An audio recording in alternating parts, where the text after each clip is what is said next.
Welcome back, players and spectators. This is WCS America, and we are going to be going into an awesome set of best of 3 here between Huck and Crank.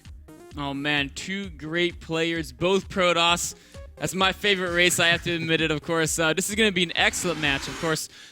Crank, player from the Axiom house, he is insanely good. A lot of people talk about his PvZ specifically, but really all of his matchups are very good.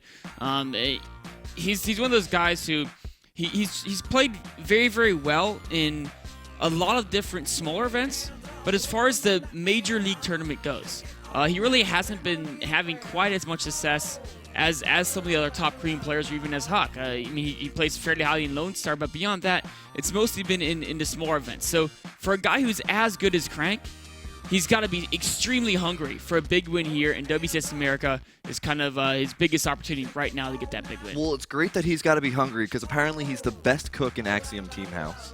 So I'm kind of hoping that he's actually going to go to the round of 16 just so he comes to New York City, and I can say, hey, Crank, do you need a place to stay? I happen to have a full kitchen.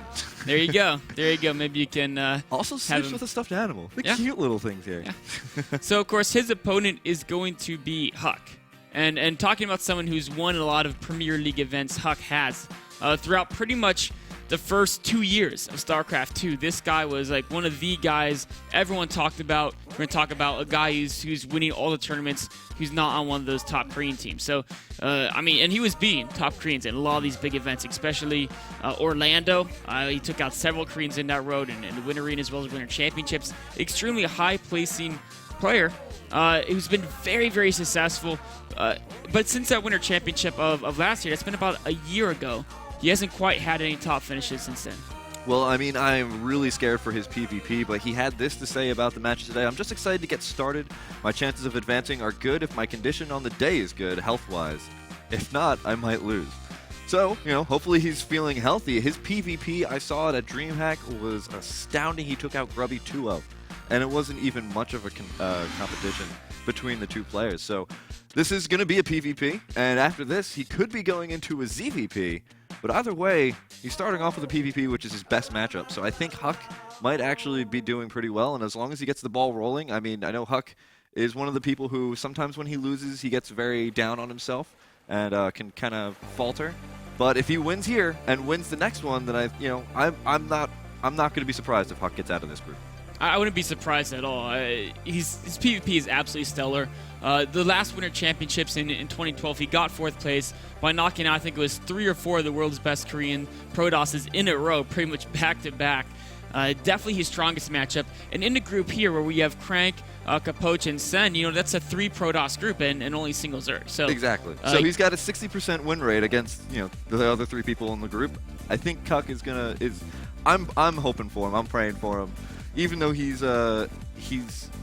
Canadian and Canada's not in North America, it's not New York City. He's got to come all the way over here. And I just have a thing against maple syrup, I guess. But he's actually I'm sorry. He's half. You've had the wrong maple syrup. You've had the one that they sell in 7-Elevens. Yeah, it's really corn syrup. Isn't that Canada's main export? Is the 7-Eleven maple syrup? It's definitely the main one consumed by Americans, most likely. Actually, a lot of great products come from there. But the first map is going to be Whirlwind. This is a very big and spread out map. Units that have mobility, like Phoenixes and Blink Stalkers, are especially effective on a map such as Whirlwind. All right, guys, so let's get into the players and positions on the map. Spawning up here in the top right-hand corner from Team Axiom, our red Protoss player for the day. For the match, it is Crank. And spawning down here in the bottom right-hand corner, he's a genius. He's a little bit evil. It is our blue Protoss player, Huck. It's always great to use the deep voice on just the single syllable player names, because when you have like 12 in control, 12 syllables, 3 syllables, same thing. It's you have to keep doing the deep voice thing. It's very tiresome. That's why Huck made his name Huck. It was for your convenience. Really? Yes. That's great. I talked to him. He was like, I like to keep a short name so everyone can remember me, and it's easier to say my name in whatever manner they want to say it. I'm sure back in Brood War he was thinking about having anti-disestablishmentarianism as his user handle. Unfortunately, it didn't fit back then. So it just kind of got really awkward and just anti-disestabba. Doesn't quite fit. We can see here both players are pretty much neck and neck. Of course, it is a mirror match, but neither player is doing anything crazy in the opening. I'm kind of curious to see if both players will go for that double gas at 15 supply, or if one of them will go ahead and try to get the Cybernetics core and second pylon a little bit faster. So I would like to mention that during DreamHack, Huck went for this 4-gate Dark Shrine type build twice against Grubby. It proved to be a very strong build. He played it perfectly. He was baiting out photon overcharges so that when his Dark Templar finally actually started coming in, there was less to defend, defend with, and he played it just absolutely perfectly. Now this is a little bit of a large map, and I think he could possibly proxy that Dark Shrine, so he's just got the 4 gates visible to his opponent. And, he'd be able to catch his opponent just a little bit more off guard. But still, I think Grubby even scouted it in game number 2 and was still just unprepared for the relentless assault that Huck put on. Such a powerful build here. And it's also a type of build that Huck really likes to do. Very micro-focused. Every little, decision is so important because you're playing a fast-paced game. And it's a game on one. You're playing off of one base, so that means that you don't have room to make a few mistakes, right? There's the advantage of being on multiple bases is you have a lot more resources. And the disadvantage is it's so much more harder to deal with, multi-base mid-late game play. But that also means it's harder for both players. So you can make a couple mistakes here and there, and it'll be okay. But in one base versus one base, typically whoever makes the first mistake loses. But Huck saying, you know what? I don't like that idea. How about 2 bases? 2 bases, increasing his econ, trying to get to a later stage of the game, and especially on a huge map like this, I think is a good decision. When you have such long rush distances and you're able to get a better scout off on your opponent, you can prepare for, whatever type of tech they're going to go for a little bit easier, and with 2 bases, you're going to have more army, so that's going to work out. It's a little bit different style than I was expecting from Huck, but I'm going to take it. I'm going to accept it for the time being. Huck is doing actually one of my favorite builds here, the expansion, and he's going to get a sentry. And that sentry, of course, he can use a force field against an early rush. If there's no rush coming, he can even use hallucination later down the road to scout. And then, of course, getting that 2 gates into a box facility. A very, very robust build. If your opponent does some insane aggression, of course, you can't really hold a Nexus in many cases. But if they do insane aggression, you don't have to hold a Nexus. You're fine just playing with the tech you have. Meanwhile, our Red Protoss player in his 1-base type build so far, he's cranking out a Stargate. What is his first unit going to be? He's going to be a Phoenix, not going for any type of Oracle play. The hallucination in the probe pass. Hallucination moves on to scout.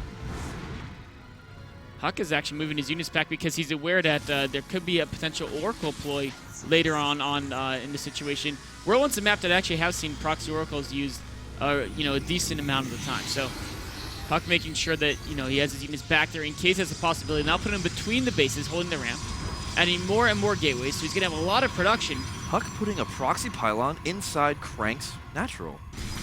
A nice little move there to keep an eye on when Crank expands. Of course, that is going to go down, but it's going to let Huck know exactly, Crank's economic situation. Mm-hmm. Down to the T. I mean, you can take a look. Huck is currently up 36-25 in the probe count.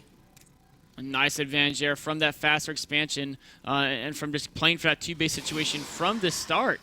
Of course, as he gets more probes, as he saturates 2 bases, that economic advantage will slow down because Crank will eventually 2-base saturation as well, unless Huck either goes for a 3rd base or tries to put on pressure to deny Crank from utilizing his first expansion. And Huck also playing very defensively. Has a couple of Stalkers ready for the Phoenixes that are heading out across the map. There's only 3 of them right now. So it's possible they could take out a probe or 2, but they're going to take some damage if they even try. And they're just being warded off already. They take one of the poor little probes who was just going to go to the natural. Photon overcharge at the natural. And that's going to just keep these Phoenixes going back and forth a lot. Actually taking a lot of damage on them. Nice moves by Huck there. Really slowing those Phoenixes out very, very, very well. And that's actually going to put him in a very comfortable position because Crank slowed his expansion to get these Phoenixes out. And if he was able to kill, 5-6 probes with these Phoenixes, it would have, made things a little bit nicer for him. But as it is, not able to get the damage done that he wants. And now Huck is moving out. Like I said, he doesn't want to let Crank catch up in the probe count. So he's going to go for a little timing push and try to use the fact that for the last 2 to 3 minutes, he's had more economy. So right now, he can field a larger army. And using that advantage very well. Now, take a look at Crank's base. He's only got 2 sentries, 2 zealots, and an immortal. And Huck is relying primarily on a very large gateway army, which is going to make those Phoenixes a little less scary. There are 3 sentries out here for him, as well as 1 immortal. So that 1 immortal is probably going to get lifted up once those Phoenixes get into the battle. But I really like this from Crank. He stopped popping out Phoenixes, only got 3. Didn't want to get any more than that. Didn't want to completely drown his army in air, especially air that's not going to be able to kill that much. There goes the photon overcharge. Huck does say, my army's big enough, I don't mind. Force fields away Crank's forces, puts his immortals on the Nexus, but then realizes he may not win. Oh, nice trap. Grabs the immortal, and the immortal for Crank is going to go down. Now it's only 2 immortals versus 2 immortals. There is a Void Ray out on the map. Huck backing away is going to warp in more units, knowing that now Crank is very low on force fields. Crank only with, looks like 1, 2 force fields, going to have 3 in about 15 seconds. Huck, on the other hand, is just going to be using Guardian Shield in the next engagement, but he still has a 15 food advantage. Phoenix is going to Huck's base, taking a quick scout, it looked like, for a second, but I think he saw that Huck was possibly moving in and pulling those Phoenixes back. Yeah. Crank's going to need every unit he has if he wants to defend his next attack. Photon Overcharge used once again, going for the gas for a couple of seconds there. Going to be able to force field out that 1 immortal. Phoenixes lift 2 of the immortals here for Huck. I think Crank's going to hold the Photon Overcharge, doing so much damage. Huck very Stalker heavy in a direct confrontation, and the Phoenixes are really getting using those lifts to great effect. Huck's food supply has plummeted after that engagement. Wow, that was a huge turnaround there for Crank. That was an absolute massacre. Crank, of course, had a superior Zealot count, and in a straight-on engagement, his Zealots are going to just destroy Stalkers with greater damage for about half the price. Phoenix is coming in here, poking around, going to be able to take out 1 or 2 probes. Actually, no, they're going to both lift at the same time, so they're actually not going to be able to shoot anything. Realizing their failures are now just kind of wait for their friend to come in. They're practicing their lifting, man. Everyone's got to practice. Do you even lift? Yeah, the Phoenixes do. They just proved it. But now, Huck on a defensive, Crank with an advantage, both in tech and in army size. Of course, he did lose some probes in that engagement, so he is down a little bit in the worker. Those Void Rays are going to be incredibly scary here for Huck. I mean, Huck, he does have a Photon Overcharge available, but look at how many Stalkers he has. He has only 6 Stalkers to go against 3 Void Rays. With their new charge-up ability, can shred through armored units very, very quickly. Huck just going to rely on that Photon Overcharge to deal with the air units while he makes sure this time to rebuild a Zealot army, much more effective as far as dealing with the ground forces. Trying to get Blink up, but Blink is just not going to be in time for this. Time Warp going down here to slow Huck's forces, actually coming in here with his Phoenixes. Crank is going to be able to pick off Huck's sentries before they even get to the battle. Oh, the Zealots! Huck's own pylon working against him in a huge way. Beautiful force fields by Crank. Huck's whole army is basically been neutralized by his own pylon. And the Phoenix is coming up here, lifting up the only units that can take out those Void Rays, and those Stalkers are going to be completely ineffective against taking out those Void Rays. Void Rays doing so much damage here. There's only 1 immortal left here for Huck. Huck completely loses his army. GG is thrown by Huck. Crank takes game number 1. Wow, what a well-played game by Crank there. I mean, Huck had the advantage early on with the expansion. Oh, but then I think maybe he overcommitted a little bit too much on the attack. A great defense by Crank. With the force fields, the Stalkers couldn't retreat. And Stalker Sentry, if they can't retreat, is no match for Zealot Immortal Void Ray. Especially with that Photon Overcharge doing so much damage to every single unit there of Huck that was just stuck. And Crank was able to turn the game around so impressively at that one pivotal moment and turn it into a victory. Really well played there by Crank. Absolutely beautiful game there. Of course, that was just game number 1. This is a best of 3. So stay tuned because we'll be right back with game number 2 after a short break.